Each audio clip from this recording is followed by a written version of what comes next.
ನಮಸ್ಕಾರ Karnataka big ಬಾಸ್ನ update ಹೊಸ ಸುದ್ದಿ ಏನಪ್ಪ ಅಂತಾನೆ ಈ ವಾರದ ಕಿಚ್ಚನ ಚಪ್ಪಾಳೆ ಯಾರಿಗೆ ಸಿಕ್ತು ಮತ್ತು ಈ ಕಿಚ್ಚನ ಚಪ್ಪಾಳೆಯಿಂದ ಯಾರು ಫೈನಲಿಸ್ಟ್ ಆದರು ಎನ್ನುವಂಥ ವಿಚಾರ ನಿಮ್ಮ ಮುಂದೆ ಹೇಳ್ತಾ ಇದ್ದೀನಿ. ಯಾಕಪ್ಪ ಅಂತಂದರೆ ಶನಿವಾರ ಮತ್ತು ಭಾನುವಾರ ನಡೆಯುವಂಥ ಕಿಚ್ಚನ ಪಂಚಾಯಿತಿ ಶುಕ್ರವಾರ ಬೆಳಗ್ಗೆ 11 ಗಂಟೆಗೆ ಸ್ಟಾರ್ಟ್ ಆಗಿರುವಂಥದ್ದು.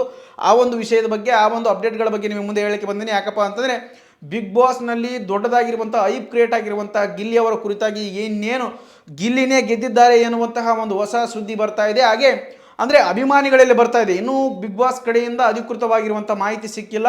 ಆದರೆ ಇವತ್ತಿನ ಕಿಚ್ಚನ ಪಂಚಾಯಿತಿಯಲ್ಲಿ ಏನೇನಾಯಿತು ಎನ್ನುವಂಥ ವಿಷಯವನ್ನು ನಿಮ್ಮ ಮುಂದೆ ಹೇಳ್ತಾ ಇದ್ದೀನಿ. ಯಾಕಪ್ಪ ಅಂತಾನೆ ಇವತ್ತಿನ ಕಿಚ್ಚನ ಚಪ್ಪಾಳೆ ಸಿಕ್ಕಿರುವಂಥದ್ದು, ಅದರ ಜೊತೆಗೆ ಅವರು ಯಾರ್ಯಾರಿಗೂ ಕ್ಲಾಸ್ ತಗೊಂಡ್ರು ಮತ್ತು ಯಾರ್ಯಾರಿಗೂ ಒಂದಷ್ಟು ಒಳ್ಳೆಯ ಮಾತುಗಳನ್ನು ತಿಳಿಸ್ಕೊಟ್ರು ಎನ್ನುವಂಥದ್ದು ನಿಮ್ಮ ಮುಂದೆ ಹೇಳ್ತಾ ಇದ್ದೀನಿ. ಯಾಕಪ್ಪ ಅಂತಂದರೆ ಇವತ್ತು ಮೊಟ್ಟ ಮೊದಲನೇದಾಗಿ ರಕ್ಷಿತಾ ಶೆಟ್ಟಿ ಅವರಿಗೆ ಒಂದು ಒಳ್ಳೆ ಕ್ಲಾಸ್ ಆಗಿದೆ ಮತ್ತು ಅವ್ರ ಜೊತೆಗೆ ಒಂದಷ್ಟು ಅವ್ರು ಮಾಡಿರುವಂಥ ತಪ್ಪುಗಳನ್ನು, ಈ ಗೇಮಲ್ಲಿ ಮಾಡಿರುವಂತಹ ಒಂದು ವಿಚಾರಗಳನ್ನು ಕಿಚ್ಚ ಸುದೀಪ್ ಅವರು ಎಣೆಯಾಗಿ ಬಿಚ್ಚಿಡಲಿದ್ದಾರೆ. ಅದೇ ರೀತಿಯಾಗಿ ಧ್ರುವಂತ್ ಅವ್ರಿಗೂ ಕೂಡ ಒಂದು ಒಳ್ಳೆಯ ರೀತಿಯಲ್ಲಿ ಕ್ಲಾಸ್ ಆಗಿದೆ ಎನ್ನುವಂಥದ್ದು. ಅಂದರೆ ಅವ್ರು ಯಾಕೆ ಈ ರೀತಿ ಮಾತಾಡ್ತಿದ್ದಾರೆ ಅಥವಾ ಯಾಕೆ ಏನಾಯಿತು, ಈ ನೀವು ಬಿಗ್ ಬಾಸ್ ಆಟ ಅಂದರೆ ಏನು ತಿಳ್ಕೊಂಡಿದ್ದೀರಿ, ಈ ರೀತಿ ಎನ್ನುವಂತಹ ಕೆಲವೊಂದು ಹೇಳಿಕೆಗಳು ಕೊಡುವುದರ ಮುಖಾಂತರ ಧ್ರುವಂತ್ ಅವ್ರಿಗೂ ಕೂಡ ಒಂದು ಒಳ್ಳೆಯ ರೀತಿಯ ಕ್ಲಾಸ್ ಆಗಿದೆ ಎನ್ನುವಂಥದ್ದು. ಯಾಕಪ್ಪ ಅಂದರೆ ನಾನು ದಿನ ಬರಂಗಿಲ್ಲ. ಯಾಕಪ್ಪ ಅಂದರೆ ಈ ಬಿಗ್ ಬಾಸ್ ಎನ್ನುವಂಥದ್ದು ಈಗ ಆಲ್ರೆಡಿ ಎಲ್ಲರೂ ಕೂಡ ನೋಡುತ್ತಿರುವಂತಹ, ಮನೋರಂಜನೆ ನೀಡುತ್ತಿರುವಂಥ ಒಂದು ಒಳ್ಳೆ ಶೋ ಆಗಿರುವಂಥದ್ದು. ಅದೇ ರೀತಿಯಾಗಿ ಈಗ ಕಿಚ್ಚನ ಚಪ್ಪಾಳೆ ಯಾರಿಗೆ ಸಿಕ್ತು ಏನು ಅಂತಂದರೆ ಅಶ್ವಿನಿ ಗೌಡ ಅವರಿಗೆ ಈ ವಾರದ ಕಿಚ್ಚನ ಚಪ್ಪಾಳೆ ಸಿಕ್ಕಿದೆ. ಯಾಕಪ್ಪ ಅಂದರೆ ಈ ವಾರ ಅಶ್ವಿನಿ ಗೌಡ ಅವರು ಆಡಿರುವಂತಹ ಆಟ ಆಗಲಿ ಅಥವಾ ಅವರ ವ್ಯಕ್ತಿತ್ವ ಆಗಲಿ ತುಂಬ ಅದ್ಭುತವಾಗಿ ಮೂಡಿಬಂದಿದೆ.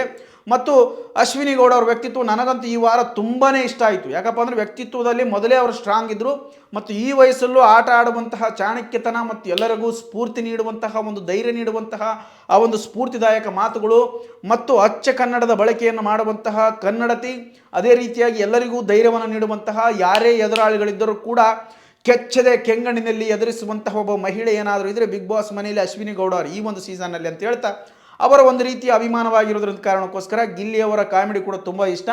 ಆದರೆ ಈ ಒಂದು ವ್ಯಕ್ತಿತ್ವದ ಆಟದ ಇರೋದ್ರಿಂದ ಅಶ್ವಿನಿ ಗೌಡ ಅವರಿಗೆ ಒಂದಷ್ಟು ನನ್ನ ಮೆಚ್ಚುಗೆ ಇದೆ ಅನ್ನುವಂಥದ್ದು, ಅವರಿಗೆ ಚಪ್ಪಾಳೆ ಸಿಕ್ಕಿರುವಂಥದ್ದು ಖುಷಿಯಾಗಿದೆ ಅನ್ನುವಂಥದ್ದು ನನ್ನ ಬಯಕೆ ಹಾಗೂ ನನ್ನ ಒಂದು ಆಸೆ ಇತ್ತು. ಅವ್ರಿಗೂ ಕೂಡ ಕಿಚ್ಚನ ಚಪ್ಪಾಳೆ ಸಿಗಬೇಕು ಅನ್ನುವಂಥದ್ದು ಈಗಾಗಲೇ ಅವರಿಗೂ ಕೂಡ ಕಿಚ್ಚನ ಚಪ್ಪಾಳೆ ಸಿಕ್ಕಿದೆ ಅಂತ ಹೇಳ್ತಾ ಈ ವಿಡಿಯೋನ ಇಲ್ಲಿಗೆ ಮುಗಿಸ್ತಾ ಇದ್ದೇನೆ.